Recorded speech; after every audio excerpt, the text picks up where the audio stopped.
Hello everyone, thank you for the love and inspiration you have shown me in the previous video. I will be continuing with the second video of my initiative, and today we will be talking about the tripartite deal signed between ULFA Pro-Talk faction, Indian central government and Assam government. And once again I would like to thank you all for the love and inspiration and the valuable words you have added in the previous video that inspired me to do the second video, and I will be continuing this journey. So without delaying much, I would like to take you through the journey of the tripartite deal between central government of India, Assam government and pro-talk faction of ULFA. On 29 December 2023, the central government of India, Assam government and ULFA pro-talk faction has signed a deal which is called tripartite deal because three parties involved in this peace deal. The deal has prioritized accelerating the state's development, ensuring protection of indigenous communities' land and political rights. The Union Home Minister Amit Shah described this as a golden day for Assam and said that the accord marks the complete resolution of 40 plus years insurgency in northeastern state. But a question arises: how the deal brings complete resolution while one faction of ULFA still not in the table of discussion? The ULFA faction led by Paresh Barua, which is called ULFA Independent, set out the talks as it insisted on sovereignty as a core issue of negotiations. While the peace deal holds promise for the socio-economic and political development of Assam, concerns linger over the anti-talk faction of ULFA led by Paresh Barua. The peace agreement signifies a positive step towards involving the long-standing conflict in Assam, bringing a climate of stability and development in the region. The involvement of the central government, Assam government, and the pro-talk faction of ULFA demonstrates a collaborative effort to address the root causes of insurgency and work towards the sustainable peace. As Assam moves forward with the implementation of peace agreement, it marks a crucial juncture in the region's history, offering hope for lasting peace and prosperity. But the peace process's success may depend on addressing the concern of all factions and resolving the complex issues that fueled the insurgency over the years. The deal has been signed with the involvement of the three parties, but the deal has encountered bitter criticism in Assam. Observers and critics argue that Aurobindo Rajkhaw's pro-talk faction has only managed to secure minimal economic promises from the Indian state despite more than a decade of negotiations. Hiren Guwahati, arguably the state's best known public intellectual, described the agreement as a gross betrayal of trust. Hiren Soikia, a former member of the People's Consultative Group, a civil society initiative formed in 2005 at ULFA's request facilitate peace talks, was not impressed. He remarked, "This is a political conflict, but the current treaty seems more like an economic package. Pro-talks leaders have compromised their revolutionary spirit and characters."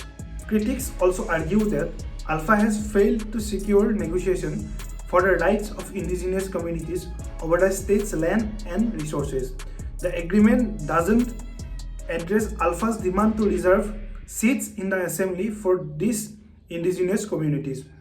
Observers point out that the accord's lack of political effectiveness reflects ULFA's weakened influence, both in terms of support among Assamese people and the military strength it can show off. Before going into the details, I would like to explain how ULFA was formed. The dominant militant group ULFA, synonymous with terrorism in Assam, originated in April 1979 at the deserted Rangor premises in Shivsagar.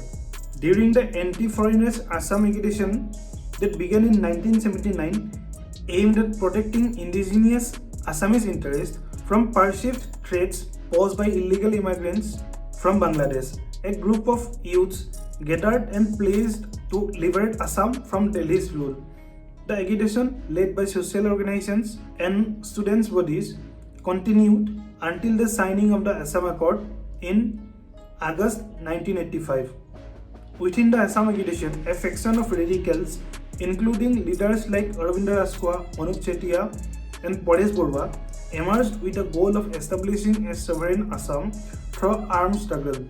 On April 7, in 1979, they officially formed the United Liberation Front of Assam, in short, which is called ULFA. Over the following decade, ULFA focused on recruiting and training its members, seeking support from countries like Myanmar, China, and Pakistan, even receiving training from ISI and KIA. The group gradually intensified its activities, resorting to abduction and execution to press for an independent Assam. In response to the escalating insurgency, the Indian government launched Operation Bajrang in 1990, an offensive against ULFA militants. Subsequently, the government banned ULFA and Assam was declared as disturbed area under the Armed Forces Special Powers Act. The conflict between ULFA and the Indian government has had a significant impact on the region, leading to violent displacement and political unrest. Despite attempts to peace talks and negotiation over the years, a comprehensive resolution to the issue remained elusive. Now let's try to understand how ULFA was militarily cornered in India. Hare Krishna Deka, former Assam police chief, has said the insurgent group ULFA finds itself militarily cornered, with diminishing support among the Assamese people. Even in Upper Assam, where some sympathy remains, overall backing from the group has declined, reducing their negotiating power. Public intellectual Hiren Guwahati noted that ULFA initially had goodwill and support but relied heavily on armed forces without a clear political agenda, leading to opportunism and loss of support and esteem. Veteran journalist Sushant Talukdar compared ULFA's lack of proportionate military capability to Naga insurgent group, who have been more successful in negotiating with the Indian government. The National Socialist Council of Nagalism, Isaac Muiva, signed an agreement in 1997, and in 2015, a framework agreement was signed with the NSCN-IM, although disputes remain over a separate constitution and flag. Talukdar also pointed out that the difference in the signing ceremonies, the NSCN-IM signed the framework agreement in the presence of the Prime Minister, while ULFA signed the final accord in the presence of Union Home Minister Amit Shah. Security analysts suggest that the current situation in Myanmar, where the ruling junta faces pressure from other armed groups, further limits ULFA's options. According to security analyst Pallab Bhattacharya, the accord reflects the dominant position of Indian government over ULFA, as insurgent groups face challenges thriving in the contemporary world under sustained pressure without external support. Now, I would like to take you through the timeline, how the peace accord has been signed and how the peace accord traveled over 44 years in Assam to till today's date. The peace process involving the United Liberation Front of Assam unfolded through a series of developments over several years. The outfit led one of the most intractable insurgencies faced by the Indian state in Northeast. Over the last 44 years, the conflict between Indian armed forces and ULFA has claimed over 10,000 lives, including 4,500 civilians, according to the agreement. In early 1990s, counterinsurgency led the arrest of 1,221 ULFA members. In 1992, a group of ULFA members decided to surrender and engage in dialogue with the government, collectively known as SALFA, Surrendered ULFA, marking an initial step towards exploring peaceful resolutions. In 2003, Bhutan launched a military offensive against ULFA camps, significantly disrupting the group's activities. 2005, ULFA raised hope for peace, forming an 11-member People's Consultative Group. However, these hopes were short-lived as the group later reverted to subversive activities. In 2009, Bangladesh's Awami League, led by Sheikh Hasina, returned to power, leading to the flushing out of ULFA members from camps in Bangladesh. In 2011, leaders of Rajkhwa-led faction of ULFA signed a ceasefire agreement with the central government, indicating a willingness to engage in talks. In 2012, Paresh Barua, opposed to talk, expelled Rajkhwa from ULFA, leading to the formation of anti-talk faction, which is called ULFA Independent. April 2013, the anti-talk faction, now known as ULFA Independent, continued its militant activities while the pro-talk faction pursued negotiations. December 29, 2023, the pro-talk faction of ULFA signed a tripartite peace deal with the central government and the Assam state government, marking a significant development in the peace process. The timeline reflects the complex and evolving nature of peace process, with periods of engagement, setbacks, and renewed efforts to address the issues fueling the insurgency in Assam. Former Assam Police Chief Hare Krishna Deka commented on the negotiations, stating the Aurobindo faction of ULFA began their negotiation from a position of weakness. Having lost the safe shelter in Bangladesh in 2008, they had to surrender. Once they were overground, the government of India tired the group by deliberately protracted negotiation. I hope you got an idea of ULFA and its journey till today. Now I would like to explain more about the accord, which has been signed in 29 December in 2023. The recently signed accord presents a diverse array of commitments ranging from the establishment of an Indian Institute of Management in Guwahati to centers of excellence for football in various districts and the creation of visual art university. The accord places a development package of rupees 5,000 crore from Assam over 5 years and an investment of rupees 1.5 lakh crore in diverse state development initiatives. However, critics argued that the political assurance in the accord closely aligned with the agenda of the current Bharatiya Janata Party-led government. Renowned intellectual Hiren Bhai commented that the text of agreement actually shows them acting as a tools of government policy.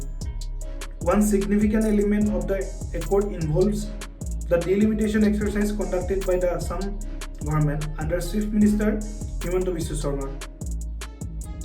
The agreement document states the Government of India will consider recommending to the Election Commission of India to follow, as far as possible, the broad guidelines and methodology which was adopted for delimitation exercise held in Assam in 2023 in future delimitation as well. And the irony is the Indian government is going to approach the Election Commission, which is also ruled by the Indian government. The delimitation exercise has faced criticism for allegedly skewing the electoral landscape in Assam, impacting the representation of legislators from the Bengali origin Muslim community. Chief Minister Himanta Biswa Sarma asserted that the latest delimitation exercise ensures the victory of indigenous legislators in 94 of the state's 126 assembly seats. Despite criticism, Pro-Talk's leaders defended the pact, stating that they received more than what expected from the government. They argue that the reservation of seats in the Assam State Assembly has been achieved through delimitation.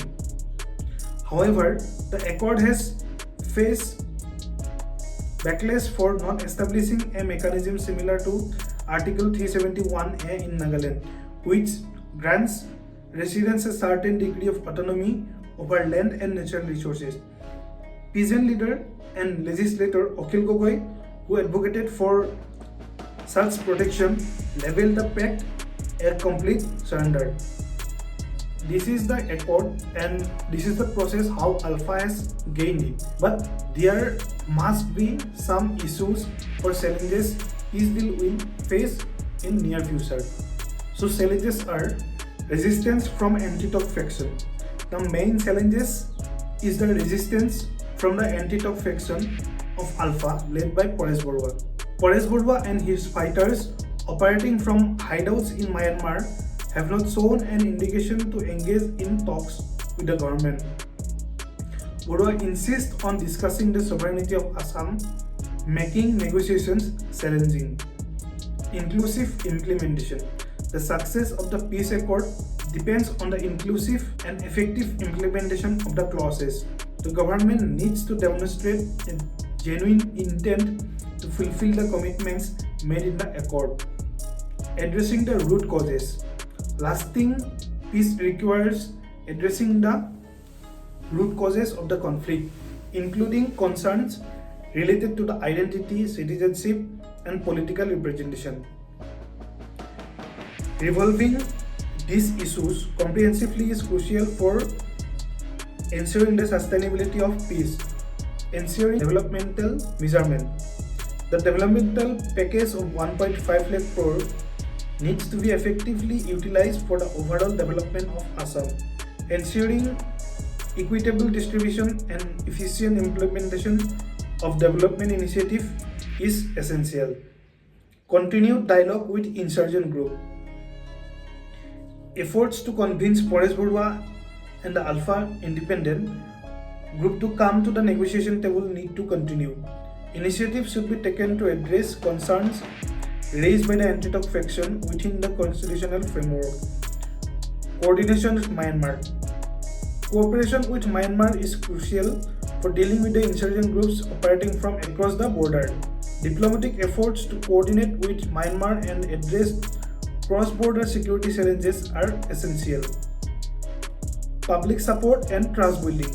Building public support for the peace process and gaining the trust of affected communities are vital. Transparent communication and consistent efforts to address grievances will contribute to trust building. Monitoring committee effectiveness. The committee formed to monitor the implementation of accord needs to proactive and effective. Regular reviews and adjustment may be necessary to address emerging challenges during the implementation phase. Socioeconomic reintegration. Facilitating the socioeconomic integration of former insurgents and their communities is crucial for long-term stability. Providing avenues for employment, education, and social integration will contribute to the overall success of peace process. Handling potential spoilers. Identifying and addressing potential spoilers or elements that may attempt to derail the peace process is essential. Ensuring security measures to prevent any resurgence of violence or attempts to destabilize the region. Addressing these challenges require the effective and coordinated effort from the government, security forces, and all stakeholders involved in the peace agreement. The peace process or peace agreement came through a long process, and even the previous government also tried to complete the task, but this government has completed the task. Now I would like to highlight the benefits the current government is going to get from the peace accord signed between ULFA pro-talk faction, Central Government of India, and Assam government. According to state observers, the Bharatiya Janata Party appears to stand to gain electorally in the upcoming Lok Sabha polls, with ULFA seemingly aligning with them. Assam has been a stronghold of opposition against the Citizenship Amendment Act, a controversial law passed by the Narendra Modi government and which created a chaos in Assam. The law offers citizenship to refugees from Bangladesh, Afghanistan, and Pakistan, excluding Muslim refugees under certain conditions.